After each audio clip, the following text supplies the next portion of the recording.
Hello, welcome to R S academy. आज हम देखेंगे कंट्रोल इंस्ट्रक्शंस के बारे में। ठीक है, उससे पहले हम पहले देखते हैं कि व्हाट इज हमारा ऑपरेटर प्रेसिडेंस। ऑपरेटर प्रेसिडेंस मतलब क्या? हमने देखा अरिथमेटिक इंस्ट्रक्शंस।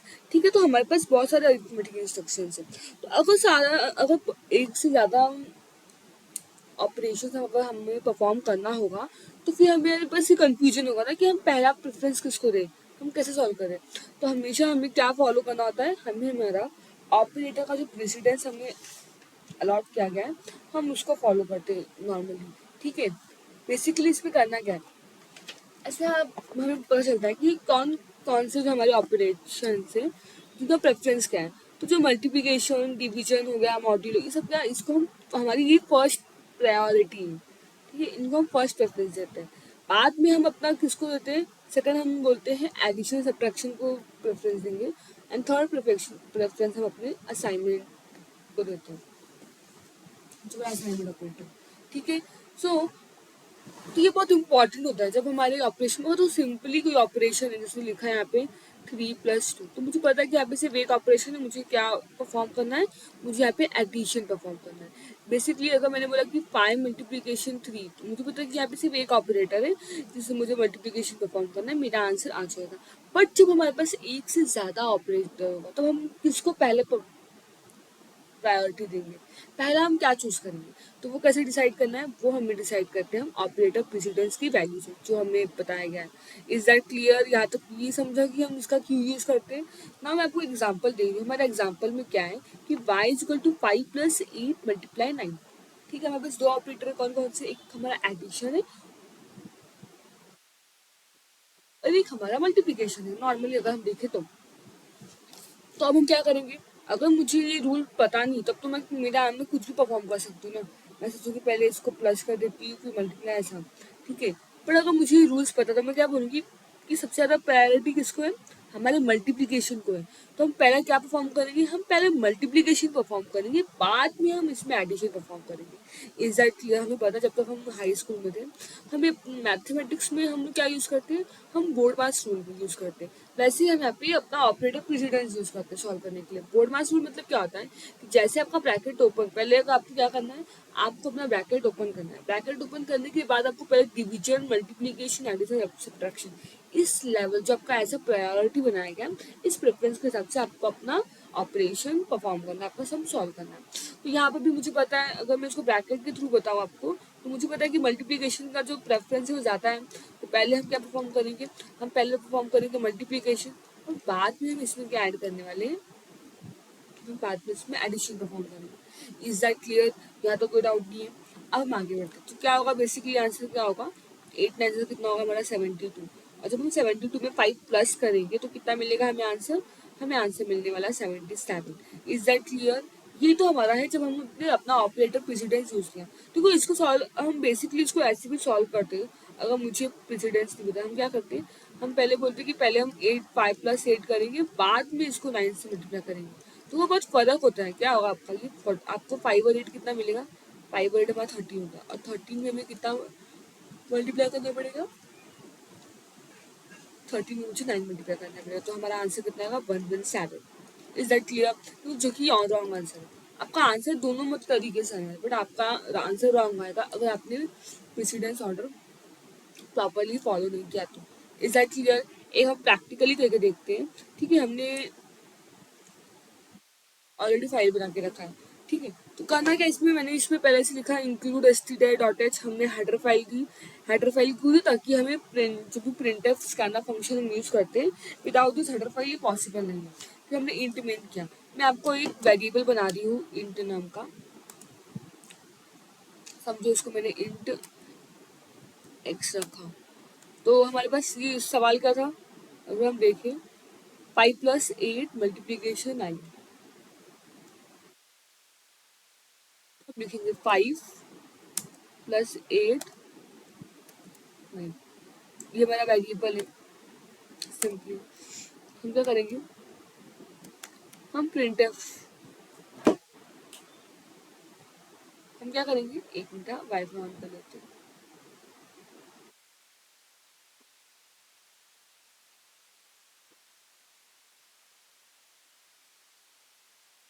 क्या करेंगे, हम प्रिंट एफ करेंगे, print F double inverted comma. Okay, तो हमें प्रिंट क्या करवाना है, बेसिकली हमें प्रिंट करवाना है x is equal two percent D. I hope आपको ये समझ में आ रहा है क्यों मैंने ऐसा लिखा। एक्स क्या है हमारा, आप चाहे ऐसे लिखो फिर हम नॉर्मली भी लिख सकते हो, क्या परसेंट डी न्यू लाइन में छी और ए, ठीक है हमने ऐसे लिखा। फिर हम इंट में लिखा है तो हमें क्या लिखना पड़ेगा, हम लिखेंगे रिटर्न जीरो, तो let's see return zero. Okay,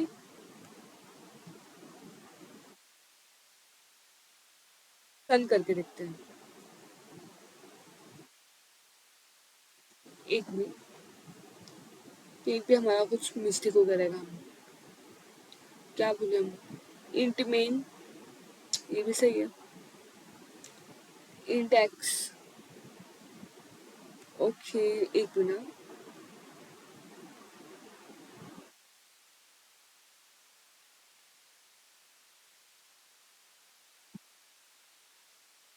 wait a minute, इसको हम लोग कर दो। देखो, अगर आपने एक भी वो नहीं किया है ना, आपका अगर एक भी, आप ना लैपटॉप पे एक टाइम पे एक ही मेन यूज कर सकते हो, ठीक है।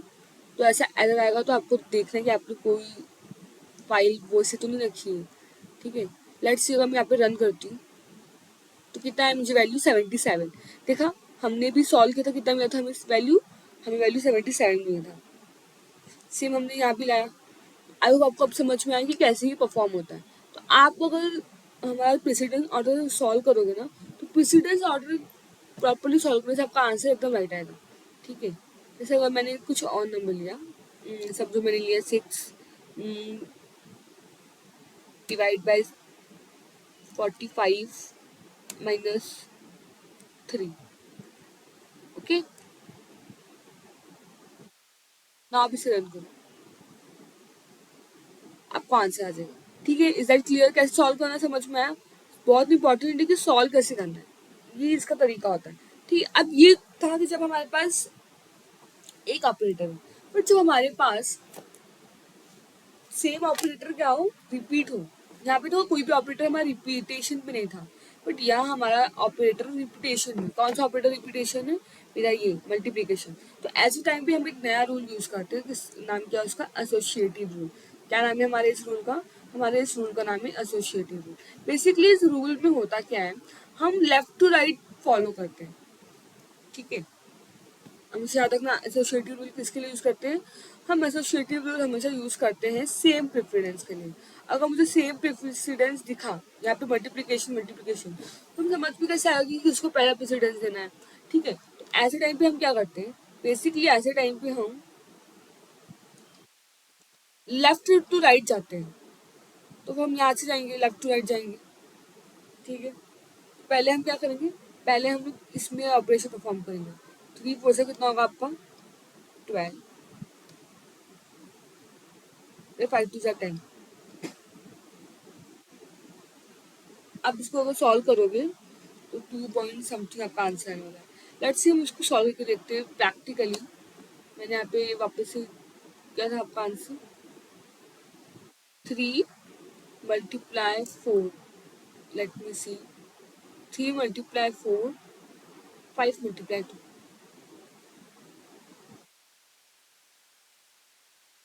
यहाँ पे हम लिखेंगे 3 multiply 4 divide by 5 multiply 2। Run करके देखते हैं, आपका आंसर कितना आएगा, आपका आंसर वाला 4। सॉल्व कैसे करना है, आपको सॉल्व करना है, हमें इसीलिए हम सॉल्व करेंगे, हम लेफ्ट टू राइट जाके सॉल्व करेंगे, ठीक है। Is that clear. तो एक एक चीज आपको बहुत ध्यान से करना पड़ेगा। ओके, लेट मी, हम आगे बढ़ते हैं। और एग्जांपल सॉल्व कराऊं जस्ट आपकी अंडरस्टैंडिंग के लिए। लेट्स सी हम एक एग्जांपल और करते हैं। मैं आपको कलर चेंज करती हूँ पेन का।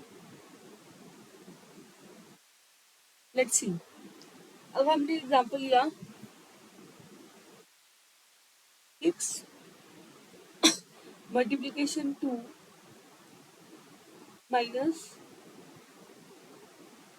3 मल्टीप्लीकेशन 4 नॉर्मली लिया तो क्या होगा हमारा, हम 6 तो क्या बोलेंगे, 6 to 12 होता है। ठीक है, पहले हम लेफ्ट, देखो यहाँ पे क्या है, सेम ऑर्डर है, तो प्रेफर हम क्या फॉलो करेंगे, हम एसोसिएटिव रूल फॉलो करेंगे, लेफ्ट टू राइट जाएंगे। तो 6 टू क्या होगा हमारा, 6 टू हमारा होगा 12। ठीक है, माइनस कितना होगा, 3 4 12, आपका आंसर कितना मिलेगा, 0। इससे आपको लेफ्ट टू राइट जाना है और सॉल्व करना है इजीली। सेम यहाँ पे भी हमने क्या किया, 4 से 12 करेंगे हम, तो हम क्या करेंगे, हम डिवाइड बाय 5 मल्टीप्लीकेशन 2 करते हैं।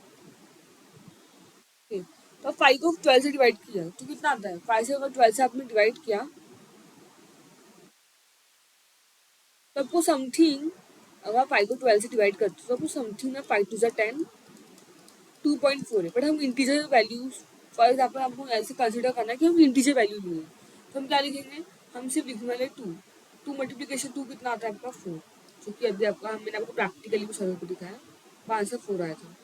तो ऐसे पूरा ध्यान देना होगा कि एसोसिएटिव रूल कैसे फॉलो करना है। ठीक है, एक और एग्जाम्पल देखो, मैं आपको थर्ड एग्जाम्पल देती हूँ। क्वेश्चन क्या आपका, आपका क्वेश्चन रहेगा,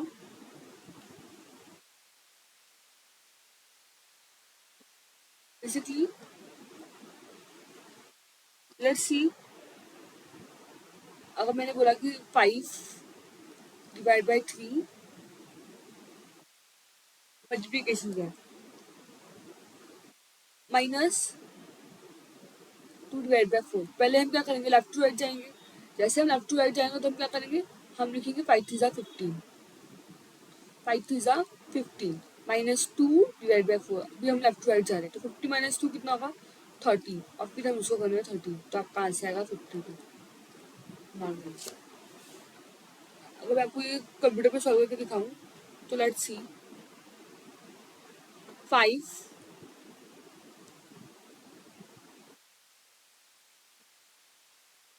मल्टीप्लाई 3 माइनस, और क्या था हमारा क्वेश्चन, 2 मल्टीप्लाई 4। ठीक है, minus 2 multiply 4, okay sorry, minus 2 multiply 4 से रन करो। ठीक है, तो इस तरह से आपको सॉल्व करना है, बहुत इजी है, आराम से करेंगे, हमें सारा डाउट क्लियर होगा। Okay, is that clear?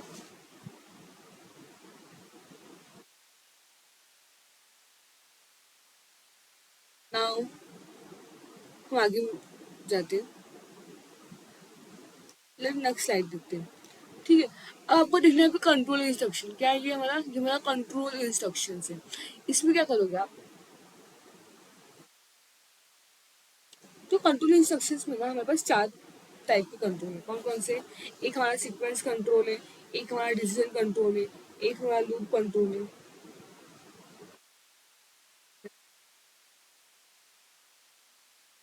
Sequence control, decision control, loop control and case control, ये 4 टाइप के कंट्रोल है हमारे बेसिकली। तो फर्स्ट वाले में क्या होता है, सीक्वेंस कंट्रोल में, सीक्वेंस कंट्रोल में ये बताता है तो कंट्रोल इंस्ट्रक्शन क्यों यूज करते हैं, हम जितना भी प्रोग्राम हमने रन किया, हम जैसे कि मैं अगर आपको यहाँ पे लेके चलूँ अपने प्रोग्राम में, तो पहले भी पता है कि पहले हमारा प्रोग्राम यहाँ से इंट में से स्टार्ट होगा, फिर इंट पे जाएगा, फिर ये वाला रन होगा, फिर ये हमें पता है कि सीक्वेंस वाइज रन होगा। ठीक है, तो कंट्रोल इंस्ट्रक्शन हम इसीलिए पढ़ते हैं कि हमारा जो प्रोग्राम का फ्लो है वो कैसे हम उनको मेंटेन रखना है। तो सीक्वेंस कंट्रोल में क्या है, सीक्वेंस वाइज कंट्रोल होगा, जैसे हमने आपको दिखाया।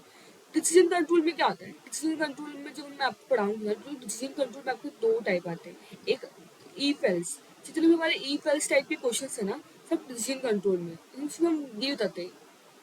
ठीक है, आपको नेक्स्ट चैप्टर में देखने को मिलेगा, आप हम बहुत डिटेल में जाएंगे ईफ एल्स में। फिर लूप कंट्रोल में क्या है, तो टोटल हमारे पास 3 टाइप टाइप के लूप होते हैं। फॉर लूप होता है हमारा, हमारा वाइल लूप होता है, देन डू वाइल लूप होता है, ये सब क्या है, ये हमारे लूप्स के नाम।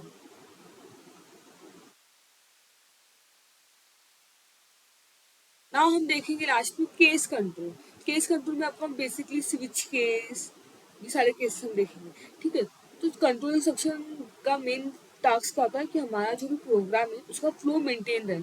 ठीक है, इनको सबको हम डिटेल में अब हम आगे वाले चैप्टर में पढ़ने वाले हैं, तो अभी बस फिलहाल आप इतना जान के रखो कि कंट्रोल इंस्ट्रक्शंस में होता क्या है।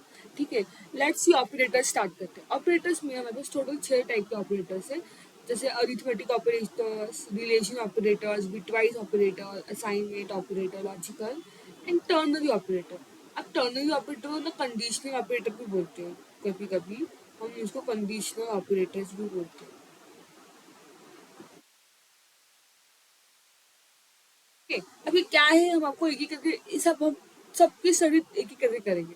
ठीक है, पहले आपको बताती हूँ, जैसे अरिथमेटिक तो भी हमने देखा, अरिथमेटिक इंस्ट्रक्शन। अरिथमेटिक ऑपरेटर्स क्या होती है, हमारा एडिशन, सब्ट्रैक्शन, डिवीजन, फिर एस्टेरिक, मल्टीप्लिकेशन, मॉड्यूल, सब क्या हमारे अरिथमेटिक ऑपरेटर्स हैं।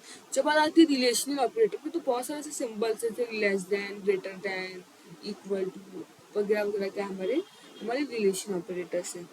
ठीक है, बिटवाइज ऑपरेटर्स होते हैं, फिर असाइनमेंट ऑपरेटर्स होते हैं, लॉजिकल ऑपरेटर्स नथिंग जैसे एंड हो गया आपका, और हो गया। ठीक है, तो ये 6 टाइप के आपके ऑपरेटर्स है, एक एक करके हम बहुत डिटेल में सबके बारे में पढ़ेंगे। सबसे पहले मैं आज आपको बताऊंगी कि व्हाट इज रिलेशनल ऑपरेटर। ठीक है, तो रिलेशनल ऑपरेटर में ना कुछ ऑपरेटर्स है इज इक्वल टू, तो नॉर्मली मैंने आपको स्टार्टिंग में बताया था कि मैथमेटिक्स में क्या होता है। अगर मैंने आपको लिखा है कि x is equal to Y, इसका मतलब क्या है, नॉर्मल मैथमेटिक्स के हिसाब से सोचो कि आपका जो x है वो y के इक्वल है, दोनों एक दूसरे के इक्वल है। बट अगर मैं c में बात करूँ तो c में ऐसा कुछ नहीं होता। कंपाइलर को क्या लगता है, कंपाइलर को ये पता चलता है कि x में y की वैल्यू, x में y को स्टोर करो। क्या करना है आपको, x इक्वल टू वाई का मतलब क्या होता है कि x में y को आपको स्टोर करना है, ना कि x इक्वल टू वाई बराबर है। तो अगर मुझे अपने प्रोग्राम में ये बताना है कि मेरा x और y क्या इक्वल है, तो मैं क्या लिखूंगी, हमें यूज करना पड़ेगा डबल इक्वल का। ये जो डबल इक्वल साइन में क्या बताता है, ये हमें बताता है कि हमारा जो भी वेरिएबल है, जो भी इंटीजर है, जो कुछ भी हमें जो भी बताना है, इक्वल दिखाना है, इक्वल दिखाने के लिए हम डबल इक्वल का यूज करते हैं। ठीक है, तो सी में इसका मतलब क्या होता है कि हम कुछ असाइन कर रहे हैं, किसी को उसकी वैल्यू दे रहे हैं। क्योंकि डबल का क्या होता है कि हम बता रहे कि इसके इक्वल है, इज इक्वल टू का हम ये साइन रखते हैं। That's clear. नाउ ये साइन मतलब क्या है, ग्रेटर देन का है या फिर ग्रेटर देन इक्वल टू का साइन। ओके, जैसे मैंने बोला कि जो मेरा 3 है इज ग्रेटर देन 2, राइट है, मैं बोलूँगी कि 2 इज इक्वल टू 2।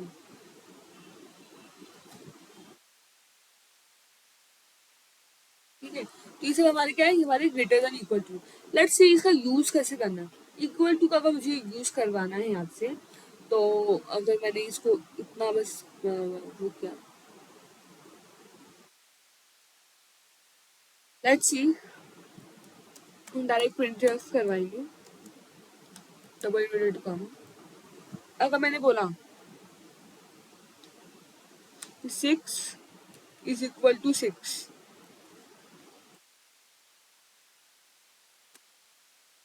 ठीक है,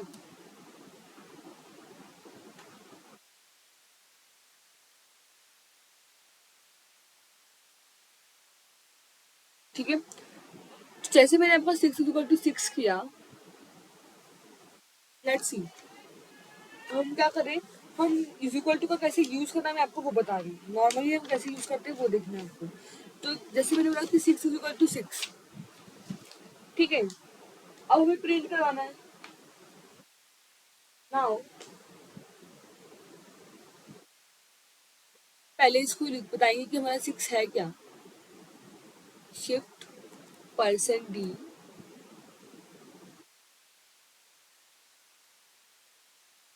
ओके,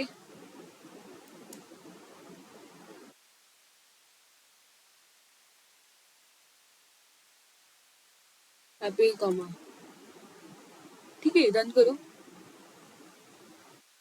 आपको आंसर आया 1। क्यों आया 1, तो आपने 1 क्यों आया, अब यहीं पे मैंने इसका रीजन ये है कि हमारे जो सी लैंग्वेज में ना ट्रू और फॉल्स, जब मुझे बताना है कि मेरा कोई वैल्यू ट्रू है या फॉल्स है, तो बेसिकली क्या होता है, ट्रू के लिए मुझे आपको क्या प्रिंट होकर आएगा 1, और फॉल्स के लिए आपको आएगा 0।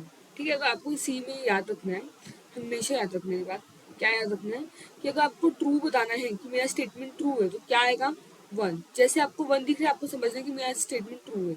और फॉल्स अगर आपको दिखाना, तो फॉल्स में आपको बताएगा वो 0 है। ठीक है, तो ये बात आपको क्लियर होनी चाहिए एकदम अच्छे से। ठीक है। सेम देखो, अगर मैंने इसको लिखा यहाँ पे, मैंने यहाँ पे लिखा 7 = 6, ठीक है। अब जैसे मैं इसको रन करने को बोलूंगी तो रन होगा तो 0 आएगा आपका आंसर।